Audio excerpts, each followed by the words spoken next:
नमस्कार, सूचना एवं जनसंपर्क विभाग की प्रस्तुति हिमाचल बुलेटिन में आपका स्वागत है। पेश है आज के समाचार। हिमाचल प्रदेश विधानसभा में बजट सत्र के 5वें दिन आज मुख्यमंत्री श्री जयराम ठाकुर ने राज्यपाल महोदय के अभिभाषण पर धन्यवाद प्रस्ताव पर चर्चा का जवाब देते हुए कहा। माननीय अध्यक्ष महोदय, माननीय राज्यपाल महोदय जी के अभिभाषण पर जो धन्यवाद प्रस्ताव माननीय सदस्य डॉक्टर राजीव बिंदल जी ने रखा था और उसका अनुसमर्थन माननीय सदस्य श्री नरेंद्र बरागटा जी ने किया और उसके पश्चात चर्चा का ये दौर शुरू हुआ। सभी माननीय सदस्यों का भी मैं आभार व्यक्त करता हूं जिन्होंने इस चर्चा में भाग लिया। अपनी बात सब लोगों ने, सभी माननीय सदस्यों ने बहुत बेहतर तरीके से इस माननीय सदन में रखी है और उसके साथ साथ में कुछ लोगों ने सुझाव की दृष्टि से भी कुछ बातें कही हैं।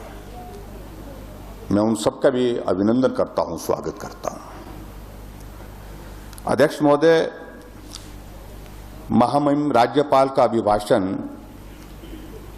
मोटे तौर पर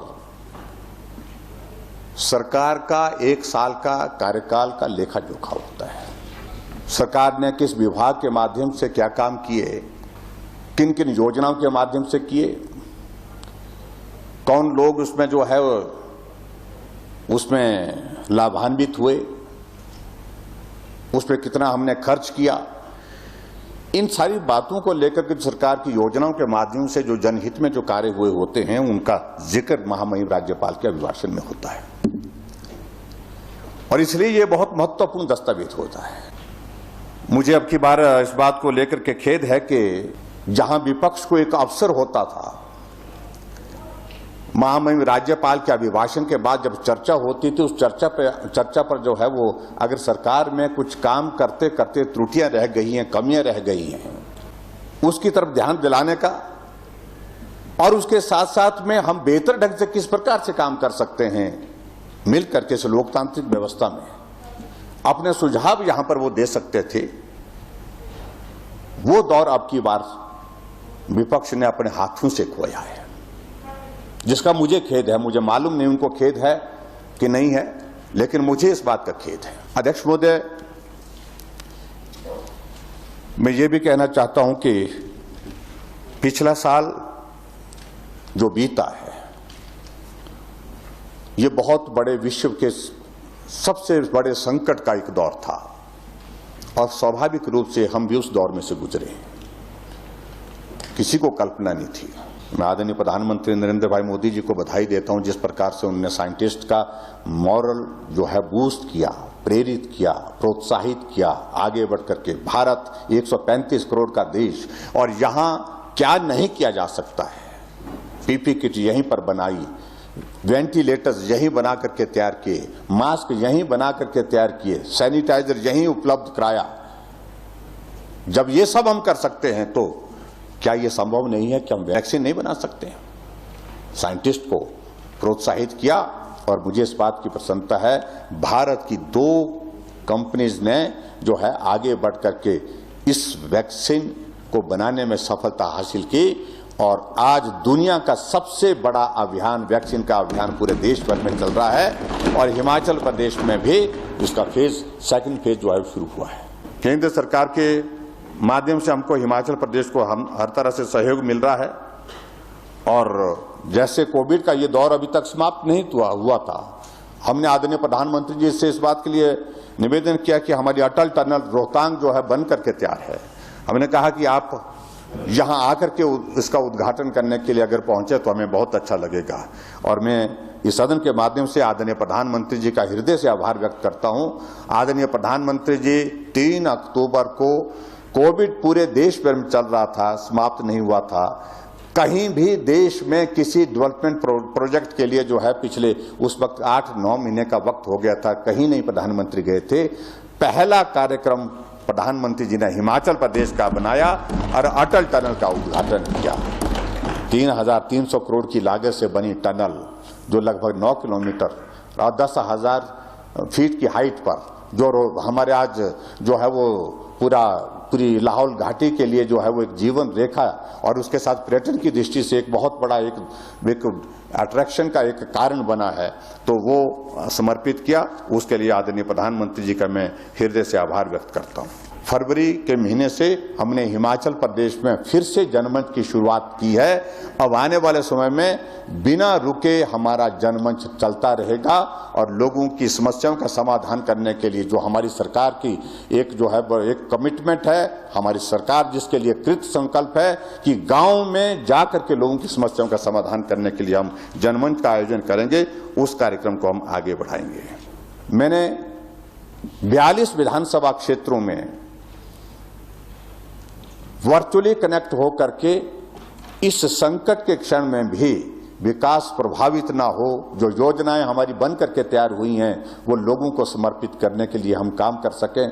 जो योजनाएं बजट प्रावधान के अंतर्गत हमने बनाने की हमने मंशा रखी है उनको हम शुरू कर सकें, इसलिए 42 विधानसभा क्षेत्र में वर्चुअली कार्यक्रमों में कनेक्ट होकर के 3,500 करोड़ रुपए के उद्घाटन और शिलान्यास के कार्यक्रम हमने इसमें। अध्यक्ष महोदय, बहुत सारी कठिनाइयां थी, लेकिन फिर भी उसके बावजूद हमने इस संकट के क्षण में जो बेहतर कर सकते थे, जहां पर पंचायतों का जिक्र हो रहा था, हिमाचल प्रदेश में 15 सालों से पंचायतों का गठन नहीं हुआ था, फॉर लास्ट 15 ईयर्स, और 15 सालों से एक भी पंचायत का गठन नहीं हुआ था। सब साथियों के साथ चर्चा की, हमने कहा कि संकट बड़ा है, कठिनाई है, लेकिन सब लोगों ने कहा कि नहीं, हम एक दायित्व का निर्वहन करने के लिए आए हैं और ऐसे में हमें पंचायतों का गठन करना चाहिए। पंचायतें बहुत बड़ी हो गई, छोटा यूनिट होगा डेवलपमेंट का, लोगों को काम की सुविधा होगी, काम अच्छी तरह से होगा, बेहतर ढंग से होगा, जनप्रतिनिधि ईमानदारी से काम करने के लिए प्रेरित होकर के आगे आएंगे। तो हमने हिमाचल प्रदेश में अध्यक्ष महोदय अब की बार 412 नई पंचायतों का गठन किया। कुछ जगह मांग आई कि नगर पंचायतें बननी चाहिए, हमने हिमाचल प्रदेश में 7 नगर पंचायतों का गठन किया। और उसी तरह से अध्यक्ष महोदय, लंबे समय तक सत्ता में रहने वाली ये कांग्रेस पार्टी जो हमेशा इस बात का जिक्र करती थी कि हम ही विकास करने वाले हैं और उस विकास में हमारा ही योगदान है, मैं वो सारी चीज में कुछ नहीं कहना चाहता हूं, उसको छोड़ देना चाहता हूं। लेकिन हिमाचल प्रदेश में एक कॉरपोरेशन शिमला थी जो लगभग हिमाचल के निर्माण के साथ जो है एग्जिस्टेंस में आई, और दूसरी कॉरपोरेशन जो है इतने लंबे समय तक सत्ता में रहने के बाद धर्मशाला में बनी। हमने कहा एक अवसर है, और ऐसी स्थिति में अध्यक्ष महोदय हमने हिमाचल प्रदेश में 3 कॉरपोरेशन एक साथ बनाई। ये 50 सालों में 2 बनाए सत्ता में रहते हुए, हमने इस छोटे से इस कार्यकाल में जो है 3 कॉरपोरेशन हिमाचल प्रदेश में नगर निगम बना करके जो है लोगों को आगे बढ़ने का जो है जो स्कोप जो है, हमारे शहर बड़े हो गए, शहर में विकास होना चाहिए, व्यवस्थित ढंग से प्लान्ड वे में डेवलपमेंट होनी चाहिए, उस दृष्टि से एक शुरुआत की है जिसमें पालमपुर, मंडी और सोलन में कॉरपोरेशन बनाई है। मुख्यमंत्री श्री जयराम ठाकुर ने आज विधानसभा परिसर में पत्रकारों से अनौपचारिक बातचीत करते हुए कहा, देखिए, मैं उन्होंने क्या कहा है उस पर मैं बहुत ज़्यादा टिप्पणी नहीं करना चाहूँगा। वो इस सदन के सबसे वरिष्ठतम सदस्य में से हैं और पूर्व में कई बार मुख्यमंत्री रहे, इसलिए मैं उनका सम्मान भी करता हूं। उनकी पार्टी उनका सम्मान करती है नहीं करती है वो मैं उन पर छोड़ देता हूं, उस पर कई तरह के प्रश्न हैं। लेकिन मैं एक व्यवस्था के अनुसार बड़ा स्पष्ट कर रहा हूं उस बात को, जिस बात के लिए हम दोषी है ही नहीं, जिसमें हमारी गलती है ही नहीं,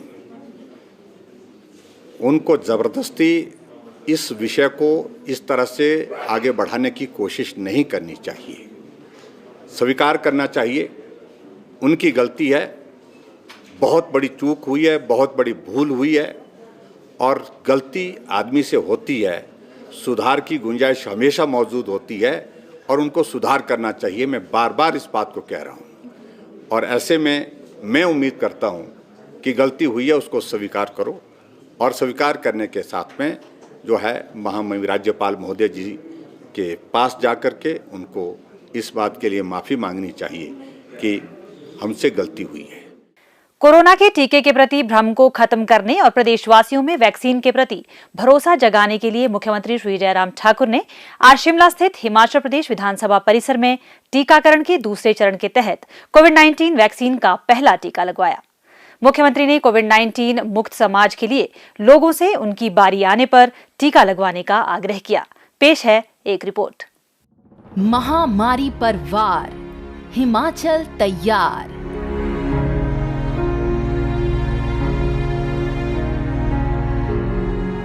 कोरोना के खिलाफ लड़ाई को मजबूती देने और जन जन में कोविड वैक्सीन के प्रति भरोसा जगाने के लिए प्रधानमंत्री नरेंद्र मोदी के बाद हिमाचल प्रदेश के मुख्यमंत्री जयराम ठाकुर ने भी कोरोना रोधी टीका लगवा लिया है। इस पहल से उन्होंने राज्य की जनता को संदेश दिया है कि कोरोना की वैक्सीन पूरी तरह सुरक्षित है। मुख्यमंत्री ने जनता से अपील की है कि अपनी बारी आने पर कोरोना का टीका जरूर लगवाएं। देखिए, कोविड के इस बड़े संकट के बाद एक बहुत बड़ी उम्मीद के साथ जो लोग इंतजार कर रहे थे, वो घड़ी पूरी हुई देश के लिए। और देश में आज दुनिया का सबसे बड़ा वैक्सीनेशन का कार्यक्रम चल रहा है। और हिमाचल प्रदेश में भी मुझे इस बात की प्रसन्नता है कि जो फर्स्ट फेज का हमारा वैक्सीनेशन का कार्यक्रम सफलतापूर्वक पूरा हुआ है, और उसके लिए मैं सभी हेल्थ वर्कर्स को बधाई देता हूँ। उन्होंने बहुत लगन के साथ काम किया। असली नेतृत्व की पहचान संकट काल में होती है। सच्चा नेता वही होता है जो विपदा की घड़ी में अपने परिवार की तरह जनता के साथ कंधे से कंधा मिलाकर खड़ा रहे। इसी राह पर आगे बढ़ते हुए लॉकडाउन के दौरान जयराम एक दिन भी नहीं रुके। कोरोना के दिशा निर्देशों का पालन करते हुए वे आम जनता की परेशानियों को दूर करने में जुटे रहे। लॉकडाउन के दौरान हर दिन काम किया। इस लड़ाई में वे कोरोना संक्रमित भी हुए। प्रधानमंत्री मोदी के दिशा निर्देश और मुख्यमंत्री जयराम ठाकुर के नेतृत्व में हिमाचल प्रदेश ने कोरोना के खिलाफ बहुत ही मजबूती के साथ मुकाबला किया। इस लड़ाई में हिम सुरक्षा अभियान, हेल्पलाइन सेवा जैसी पहल मददगार साबित हुई। कुशल नेतृत्व व जन सहयोग से इस वैश्विक महामारी के दौरान हिमाचल ने देश में मिसाल कायम की है।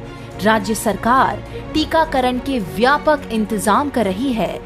सबको अपनी बारी पर टीका लगवाना चाहिए, क्योंकि तभी हारेगा कोरोना, जीतेगा हिमाचल। हिमाचल प्रदेश सचिवालय सेवाएं कर्मचारी संघ और हिमाचल प्रदेश सर्व अनुबंध कर्मचारी महासंघ के प्रतिनिधिमंडल ने आज शिमला में मुख्यमंत्री श्री जयराम ठाकुर से भेंट की। प्रतिनिधिमंडल ने मुख्यमंत्री से अनुबंध कर्मचारियों की सेवाओं को नियमित करने के लिए अनुबंध अवधि को 3 वर्ष से कम कर 2 वर्ष करने का आग्रह किया। मुख्यमंत्री ने प्रतिनिधिमंडल को आश्वासन दिया कि सरकार उनकी मांगों पर सहानुभूतिपूर्वक विचार करेगी। स्वास्थ्य एवं परिवार कल्याण विभाग द्वारा दोपहर 2 बजे जारी बुलेटिन के अनुसार प्रदेश में कोरोना संक्रमण की जांच के लिए आज 2479 लोगों के सैंपल लिए गए, जिनमें से 103 लोगों की रिपोर्ट नेगेटिव पाई गई है, जबकि 2376 लोगों की रिपोर्ट आना बाकी है। अभी तक 11,15,239 लोगों की जांच की जा चुकी है, जिनमें से 10,53,901 सैंपल की जांच नेगेटिव पाई गई है। प्रदेश में कुल 58,879 लोगों में कोरोना वायरस के संक्रमण की पुष्टि हुई है, जिनमें से 57,406 लोग इस बीमारी से ठीक हो चुके हैं और 477 व्यक्ति उपचाराधीन है। हिमाचल बुलेटिन देखने के लिए सब्सक्राइब करें YouTube channel DPR Himachal, follow करें ट्विटर @DPRHP, लाइक करें Facebook page information and public relations department Himachal Pradesh, visit करें वेबसाइट www.himachalpr.gov.in। इस अंक में इतना ही। कल फिर होगी मुलाकात। दीजिए इजाजत। नमस्कार।